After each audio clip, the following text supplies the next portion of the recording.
Hey guys, and today I'm going to be doing a video on the Soviet Y-2K, or translated to English it's actually U-2K dusk respirator. The design was originally made in Soviet Russia during the mid to late 80s, and after the collapse of the Soviet Union in 1991, the design was kept and slight modifications were made. Obviously after the initial design. One of them is, if you look on later U2s, is that on the top of the respirator you can see there's a thin metal band. On a lot of the later ones they have a thicker band that is across the nose of the respirator.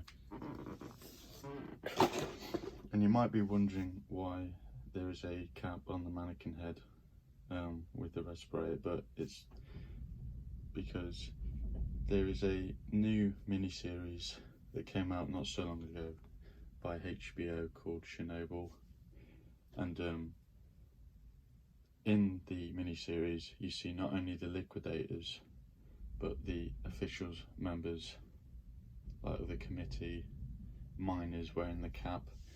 And you can look online and real pictures during the incident at the Chernobyl power plant. There is pictures of both the mask and the cap being worn, so that is simply why I've left the cap on.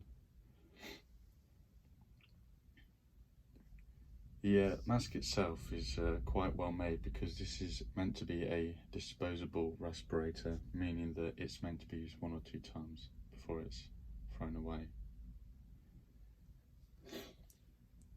The main features of the mask is purely a thin elasticated harness.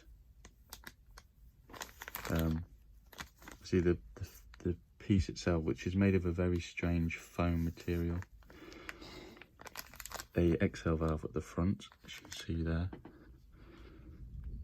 and also inside you can see that there is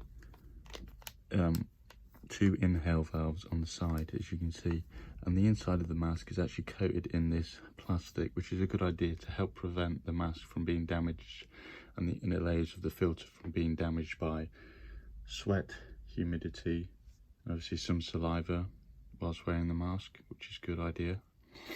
And inside, if you look carefully, there is a very thin plastic mesh wire sort of thing that goes around on the inside of the mask. That is to help the rigidity of the mask's shape whilst being worn.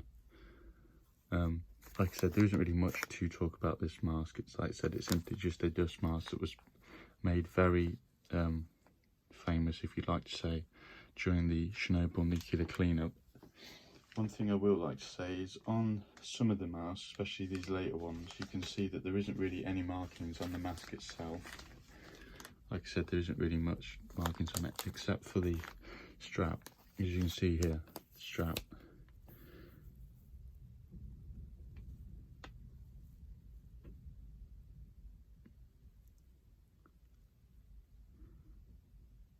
It says there Y2K, I don't know if you can see that.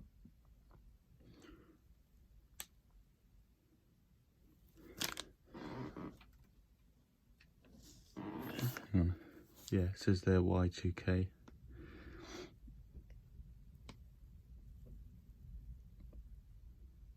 This was produced in 2011, I believe.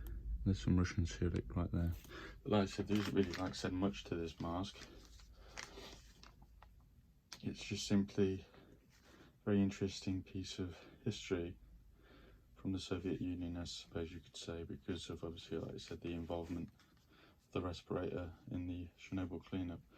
Like I said, there was many of the respirators, such as the IP5 rebreather, the PMG series of masks, and a few other rebreathers used during the cleanup.